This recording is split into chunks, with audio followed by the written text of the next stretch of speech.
حضرت علی رضی اللہ عنہ نے فرمایا، کبھی اپنی زبان سے کسی کے عیب بیان نہ کرو، کیونکہ عیب تم میں بھی ہے اور زبان لوگوں کی بھی ہے۔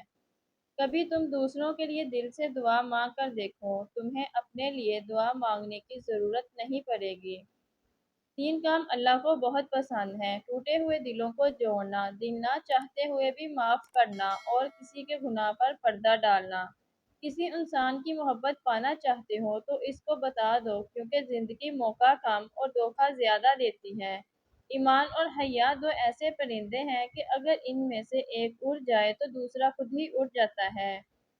جب تم کسی کو اکیلا دیکھو تو سمجھ جاؤ کہ وہ ایک سچا انسان ہے، کیونکہ بھیڑ ہمیشہ منافق کے ساتھ ہوتی ہے۔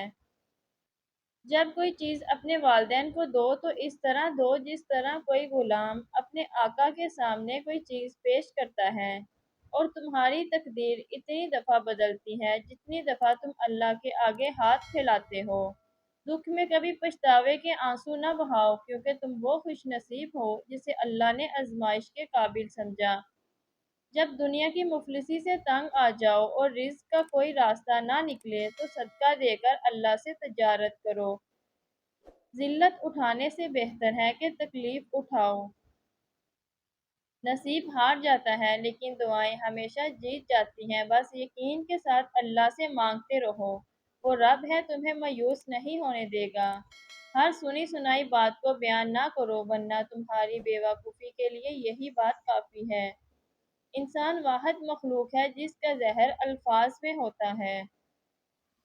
کبھی کسی کو دکھ مت دو، کیونکہ معافی مانگ لینے پر بھی دل میں درد باقی رہتا ہے، جس طرح دیوار میں سے کیل نکالنے پر سوراخ باقی رہتا ہے۔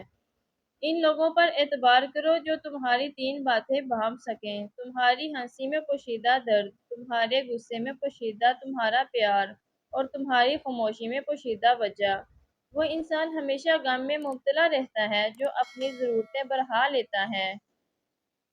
کائنات کی سب سے مہنگی چیز احساس ہے، جو دنیا کے ہر انسان کے پاس نہیں ہے۔ جب بھی کسی کے ساتھ نیکی کرو تو اسے بھول جایا کرو، جیسے گناہ کرتے وقت اپنے رب کو بھول جاتے ہو۔ جو شخص سجدوں میں روتا ہے اسے اپنی تقدیر پر رونا نہیں پڑتا۔ جس شخص میں یہ تین عادتیں ہوں وہ ضرور ذلیل و خوار ہوگا۔ پہلی عادت جو فضول خرچ کرتا ہو، دوسری عادت جھوٹ بولنا ہے، اور تیسری عادت غصہ کرنا ہے۔ ہمیشہ زندگی میں ایسے لوگوں کو پسند کرو جن کا دل چہرے سے زیادہ خوبصورت ہو۔ جب ہر طرف سے مایوسی اور پریشانی گھیر لے اور دور دور تک کوئی راستہ دکھائی نہ دے تو سمجھ لینا کہ یہی وہ راستہ ہے، یہاں سے منزل قریب ہے۔ جو تمہاری خاموشی میں تمہاری تکلیف کا اندازہ نہ کر سکے، اس کے سامنے زبان سے اظہار کرنا صرف لفظوں کو ضائع کرنا ہے۔